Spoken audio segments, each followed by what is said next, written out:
तम ये अधिवेशन रे कविदान कार्यक्रम आप उपस्थित थे आजक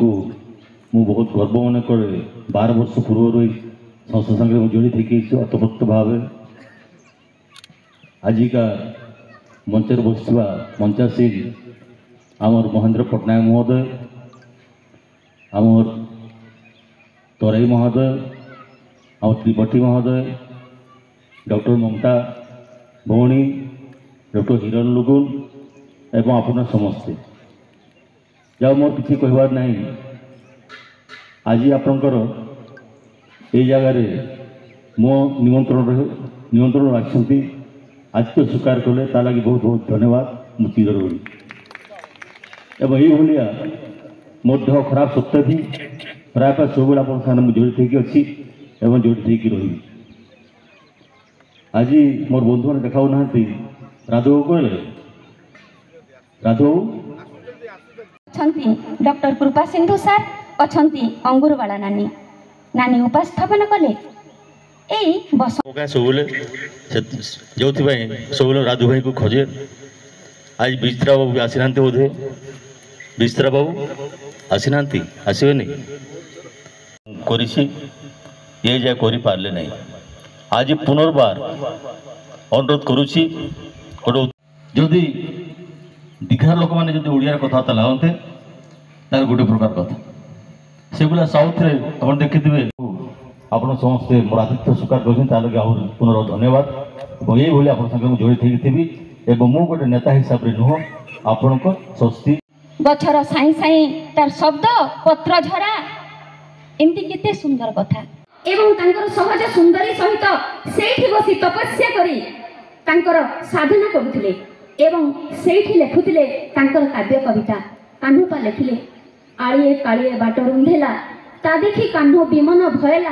कान्हु काहे गई करियनी आसो जो मन गोर सो आसो आउ काली मु सुनुथिली सेई सबरींपांकर तांकर कविता ऊंचा ऊंचा पावत तही बसई सबरी बाड़ी निश्चित भाव में एमती वन प्रकृति माध्यम हजि जाई सबरी पागी लेखिथिले तांकर सेई कविता पुणी आहुरी लेखिले तांकर का तरुवर पंच विडाल एमती गुड़िए कथा सतरे तो सिद्धाचार्य माने भी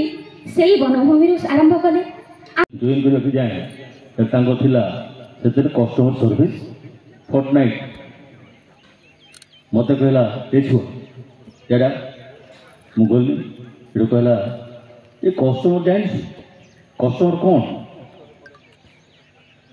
जो मुझे जान देखो ये 43तम संस्कृति साहित्य संस्थार वार्षिक महोत्सव एवं ये संस्था संगे पाखापाखि 12 वर्ष अतप्रोत भाव जड़ित अच्छी गोटे नेता हिसाब से नुहे मोर उद्देश्य है कौ भाया भाव में ओडिया भाषा को प्रोत्साहन देवा ताले उपांत अंचल में बारंबार अपील मुझे करुँची उपांत अंचल में आदिवासी को कौ भाया भाव में सामिल कर ओडिया भाव में परिचय देवा लगी यहाँ मो छोटे प्रयास देखो मुझे कहूली आज से भाषा भित्तिक राज्य जो ओडिशा जदि आम सिमटेगर लोक मैंने ओडिया कथा कहते ताले मुझे खुशी था अपरंतु और गुरुत्व लोक मैंने हिंदी कथबार्ता होगा लगी पसंद करते से भाया दीघा कथा कहती चंदनेश्वर कथा कहती चंदनेश्वर हूँ ओडिशा नॉर्थ पूरा उत्तर आ दीघाटा हूँ बंगाल दीघार लोक मैंने ओडिया कथा हेनी कि चंदनेश्वर लोक मैंने बंगाली कथा हूँ से भाया भाव में साउथ्र तेलुगु भाषाभाषी 40% लोक अच्छा स्कूल भी तेलुगु भाषाभाषी अच्छी ये भाया भाव में गोटे वैषम्यता रही है ताल पका मैंने पेज पकईबी ताले गोटे छोटिया प्रयास और आज अपील कली पुनश्च जे गोटे उत्सव सम्मिलन कर उपांत अंचल तार होस्ट मुझे तार आयोजक मुझे हेबी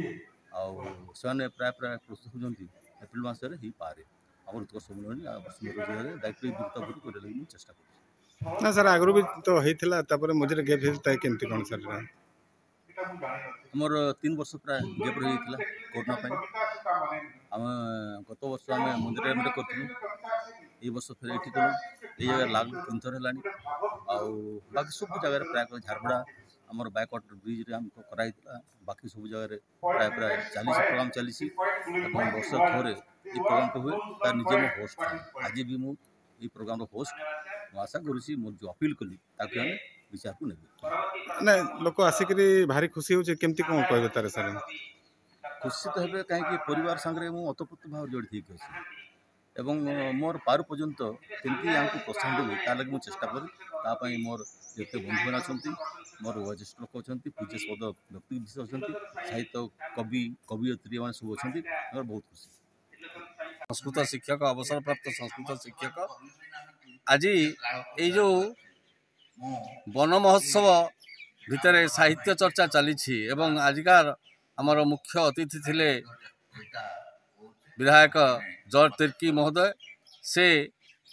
आमको आज जो प्रकार आशा और आश्वासनार बाणी शुणी जे आगामी दिन में यही जो उपात आदिवासी अध्युषित अंचल उत्कल सम्मिलनीर एक शाखा एठी उद्घाटन करने एवं उत्कल सम्मिलनी तरफ ओडिया भाषा मातृभाषार प्रचार प्रसार एठी कार्यक्रम करने एवं जेते लोकर समागम हम समस्तंकर दायित्व से बहन करेंगे ये प्रकार जो प्रतिश्रुति देइछंती आज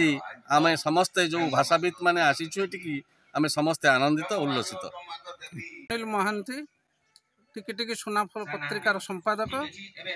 एवं जड़े शिक्षक देखो आज आम मित्रपुर चली कवि विषय कह सर स्वस्ति संसद आयोजित यही जो साहित्यिक कार्यक्रम समुद्र राउरकेला और ओडिशा केत कवि आछंती प्राय 150 रु अधिक कवि कवयित्री रुंड होती केवल कवि कवयित्री नुहति अनेक सोशल वर्कर सामाजिक संगठन कर्मकर्ता आछंती ये गोटे आनंद एवं जॉर्ज तिर्की को धन्यवाद से यही प्रकार आयोजन करने जो सुजोग देछंती तो देखो ओडिया भाषा जमती कहते केमती कौन कहे तार ओडिया भाषा धीरे धीरे संकीर्णता आड़ को जाऊँगी यही जो उपात अंचल आसिक पहुँचवा और ओडिया भाषार प्रचार प्रसार करने ये प्रकार उद्यम एक महत उद्यम कहले भूल हम ना साहित्य एकाडेमी पुरस्कार प्राप्त कर आज देखो सर मित्रपुर जो चली विषय कह मित्रपुर आज जो साहित्य वीरमित्रपुर आज जो स्वस्ति साहित्य संसद जो 43तम वार्षिक उत्सव अनुष्ठित हो जाइए मु पारादीपुर आसी जोग देइथवार निजको धन्य मन करुच्ची कारण यही एक राज्यस्तरीय कार्यक्रम निश्चित भाव उपात अंचल ओडिया भाषा ओडिया भाषी लोक मान पाखे जो गोटे भाषा को उपस्थापित कर पारुची या निश्चित एक गोटे माने स्वागतयोग्य कार्यक्रम यही कार्यक्रम द्वारा उपात अंचल यह हम कारण ये उपात अंचल कहले पाखे आपणकर राउरकेला ये बहुत शिल्प अनुष्ठान उठी एवं विभिन्न राज्य विभिन्न राष्ट्र विभिन्न देशर लोक मानक समागम हो समागम हवा फल भाषाटा मिश्रित भाव में व्यवहार हो भाषा मिश्रित भाव में व्यवहार हवा द्वारा आम जो मूल ओडिया आम जो माटी ओडिया आम जो जाति ओडिया ये गोटे कुप्रभाव पड़ुची ताद्वारा आम भाषाटा प्रभावित होची ताद्वारा आम भाषार किसी उन्नति घटुनी तेणु आमको कहवाई पड़ो गोटे कथा तुम्हें बाहर राष्ट्र जी आस तुम्हें अन्य राज्य जी आस तुम्हें ये जी शिल्पकर तुम्हें ये जी माने प्रवासी भाव में रोच तुम्हें प्रथम आम भाषा को संपूर्ण भाव में आयत्त कर तुम्हें आम भाषा को शिख तापर आम ओडिशार माटी पानी पवन जहाँ को भोग कर आमर किसी कहबार ना जो मैंने आम भाषा को सठिक भाव व्यवहार न करेंगे से ओडिशार रहिबार आवश्यकता नहीं आज आपमती कौन लगला सर चली ना ना ये कार्यक्रम निश्चित भाव में गोटे ऐतिहासिक कार्यक्रम ये कार्यक्रम तो एवं होनी ये कार्यक्रम वीरमित्रपुर हो राउरकेला भी हो स्वस्ति साहित्य संसद को निश्चित भाव में धन्यवाद देवी एभली एक राज्यस्तरीय कार्यक्रम करी जो मनीष सहित मनीष को जोड़ापी हृदय को हृदय सहित जोड़ापी एवं माटीप्रति जो समर्पित कार्यक्रम ये कार्यक्रम निश्चित भाव में स्वागत योग्य कार्यक्रम यह साधारण मनीषर कार्यक्रम एवं मनीष मानकर अंतरात्मा पाखे निकटतर हबार कार्यक्रम निश्चित भाव